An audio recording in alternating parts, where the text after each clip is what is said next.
Bom dia, Silmar César Miller. Muito bom dia, meu caro. Bom dia, nossos amigos do Terra Viva. Olha, o apagão atingiu até eu aqui, hein? Tá Mas, tudo escuro, eu não estou te vendo. mas não tem Tela, problema. tela preta. Tela preta. Não, aqui também nós tivemos aí uns probleminhas aí com os nossos geradores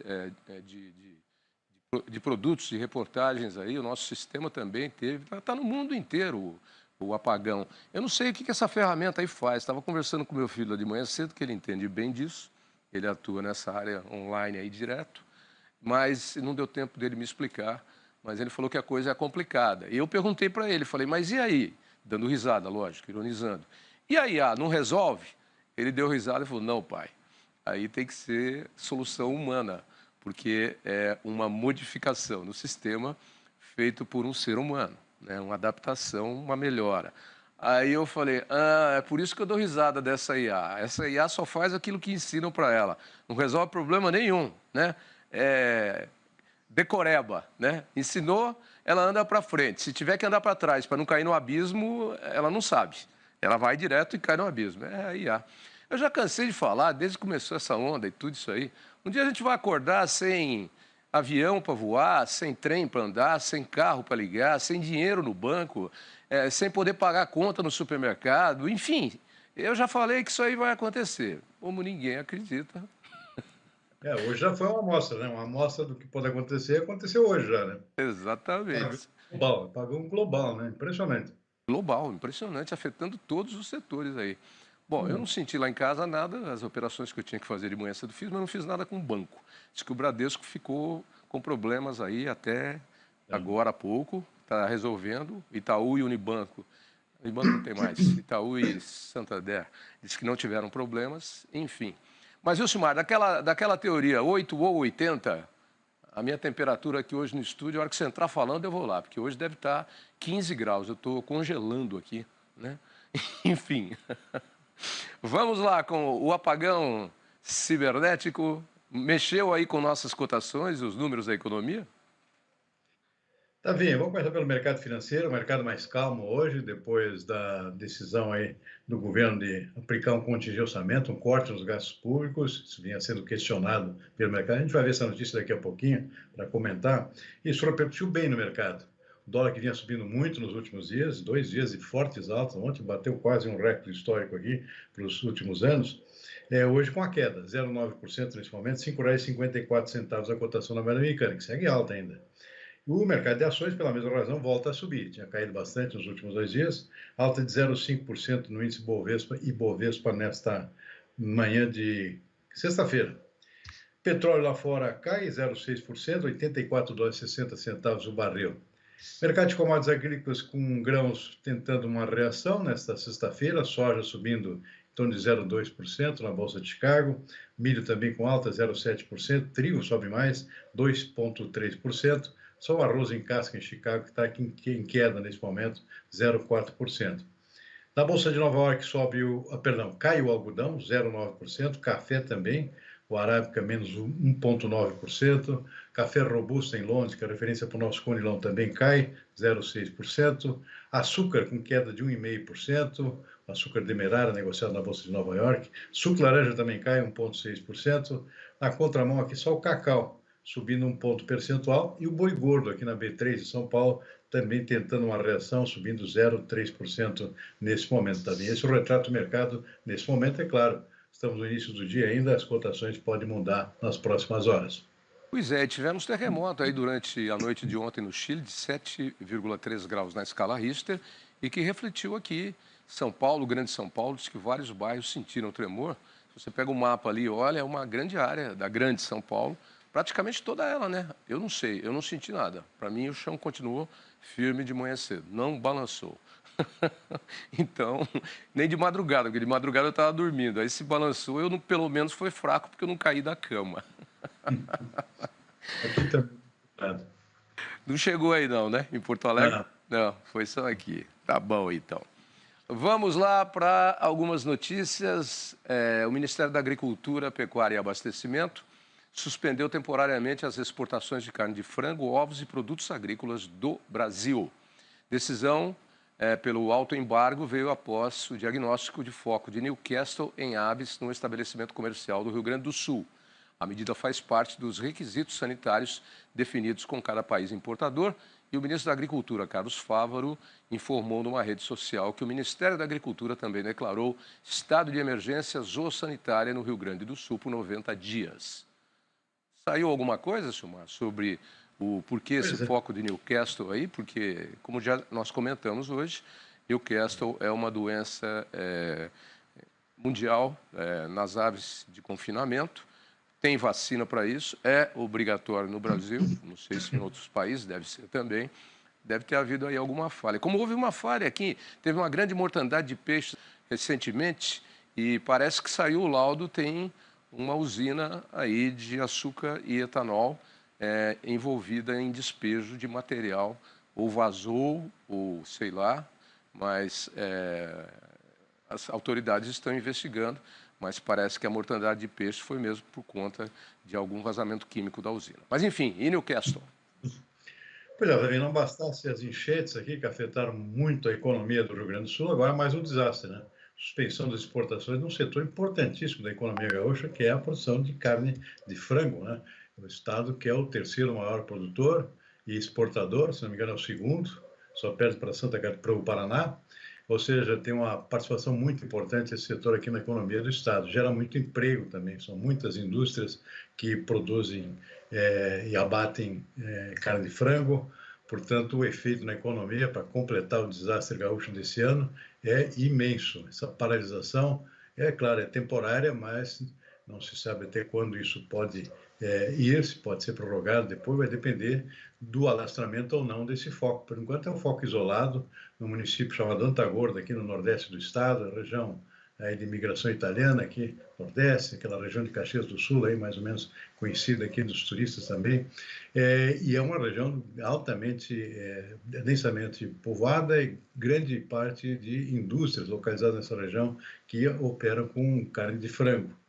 E isso afetou, inclusive, as ações de empresas importantes brasileiras, multinacionais, como a BRF, Marfrig, por exemplo, que atuam nessa área e têm unidades perto dessa região. Mas, por enquanto, eu disse, é um foco isolado, tudo foi cercado, essa região, foi proibida a comercialização de qualquer tipo de ave nessa região. Todas essas aves serão abatidas agora, isso já está sendo providenciado.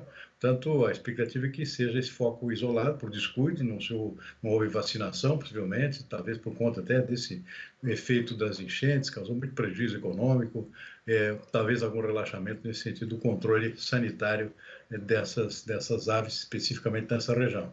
Então, a preocupação é grande, porque o setor é importante em termos econômicos, e o Brasil acaba de suspender as exportações, é uma medida preventiva que normalmente se faz em respeito à Organização Mundial da Saúde Animal, ou seja, se decreta uma suspensão temporária das exportações.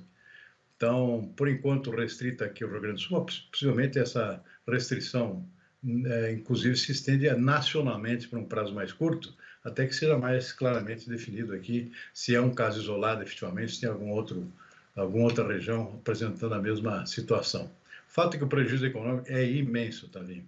Seja qual for o tempo da suspensão, o fato é que isso afeta empregos, né? O setor que emprega muito aqui no sul do país. O prejuízo é imenso e é mais uma notícia triste aí para a economia do Rio Grande do Sul, após uma série de notícias seguidas aí, estiagem, depois enchentes. Agora, você lembrou uma coisa importante. Realmente, com as enchentes que duraram aí, isolaram praticamente o Rio Grande do Sul e várias regiões durante 30, 40 dias, dependendo da região, pode ter havido aí uma dificuldade em vacinar, pode ter havido falta de acesso, inclusive. Eu não sei qual é a área nem a cidade, mas aí a investigação é que vai apurar. Mas isso é uma verdade, porque a logística ficou completamente prejudicada no Rio Grande do Sul em função das enchentes. Então pode ser, porque havia muito tempo que nós não tínhamos um caso de Newcastle no Brasil. Esse controle é muito bem feito. Enfim, as tragédias vão se sucedendo, né? Uma leva a outra porque é o efeito cascata. É igual o apagão aí da TI no mundo hoje. Há 18 anos que não acontecia um caso de Newcastle. Newcastle aqui no Brasil, né? Então tá bom. Vamos para mais uma notícia, porque o governo anunciou o congelamento de 15 bilhões de reais no orçamento deste ano, na tentativa de cumprir a meta de equilíbrio nas contas públicas. As áreas atingidas pelos cortes vão ser anunciadas na semana que vem. Foram 2 reuniões do presidente Lula com a equipe econômica só nesta quinta e pelo menos 15 dias de negociações até que saísse o número tão aguardado. O governo vai congelar 15 bilhões de reais de despesas este ano. 11 bilhões e 200 milhões serão liberados apenas se houver aumento de receita. E os outros 3 bi e 800 podem ser desbloqueados a depender do crescimento da economia. Um pente fino já identificou 12 bilhões de reais em pagamentos irregulares de benefícios do INSS, que serão suspensos. Mas isso ainda não entrou na conta. Nesse relatório, nós não estamos colocando uma eventual queda de dispêndio em função desse trabalho. O PPC ainda não, só um pedacinho do PPC. Por isso que deu os 12 bilhões de reais, os 11,2 bilhões de reais de bloqueio. O entra e sai de ministros no Planalto aumentou nos últimos dias. O objetivo é pedir ao presidente e ao chefe da Casa Civil, Rui Costa, para não perder verbas com o corte de gastos. Lula disse a todos que vai fazer o possível para preservar a área social. As áreas afetadas serão anunciadas na semana que vem. A princípio, a tendência é de que ciência e tecnologia, transportes, cidades e defesa sejam as mais atingidas. O corte para 2025 foi estimado em cerca de 25 bilhões de reais. E o governo já sabe onde não vai mexer.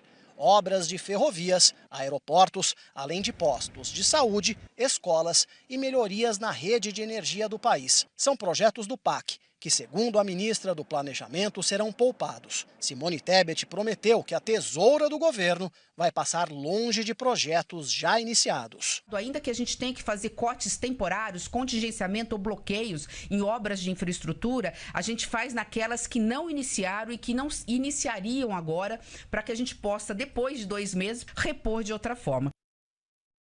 Silmar, à noite todos os gatos são pardos. E esse PAC aí já mostrou mais de uma vez, inclusive em governos dessa mesma sigla, que ele não faz o negócio andar como tem que andar. Então, eu duvido, porque eu acho que vai sobrar para todo mundo. Na hora de falar, as explicações são essas. E aí vamos ver. Mas tem que cortar mesmo. Agora sobrou até para os velhinhos, hein? Coitado dos velhinhos. Sabe, é um tal de BPC, se eu não me engano, que é um benefício pago pela Previdência a pessoas que já ganham, têm mais de 60 anos e têm uma renda que não dá nem para pagar remédio. Que não sei se você sabe, quanto mais velha a gente fica e quanto mais problema você tem, mais remédio você vai tomando. De repente você tem velhinho aí que tem uma lista de 20, 25 remédios que tomam e o que ganha da Previdência, da aposentadoria, não paga. Então, isso foi um sistema criado para ajudar em diversas formas, na sobrevivência, inclusive, e na compra de remédios, que nunca param de subir, Mas eu estou achando que vai sobrar para todo mundo. A fala da ministra foi eloquente, dizendo que programas essenciais não serão cortados, mas se eu conheço cortes e empresas, e o governo é uma empresa como qualquer outra, quando vem o facão, sobra para todo mundo. É isso mesmo, Davi. Infelizmente, é isso que vai acontecer. E o que poderia e deveria ser cortado, que são aquelas verbas extras dos parlamentares, esses ficam intocáveis, né? Os nossos intocáveis lá no Congresso. E são bilhões e bilhões, muito mais disso que está sendo cortado. De qualquer forma, a pressão foi grande, venceu aí a força do próprio ministro da Fazenda, o Fernando Haddad, contra as argumentações do presidente, que queria segurar um pouquinho esse negócio, porque, claro, o presidente está aí para mostrar serviço, quer gastar, tem várias pautas que ele quer atender, mas não tem dinheiro para tudo, né? Especialmente numa conjuntura como essa aqui, que o Congresso retém boa parte das verbas aqui para uso próprio, para uso pessoal dos parlamentares. Então aí não resta outra saída, tem que cortar mesmo.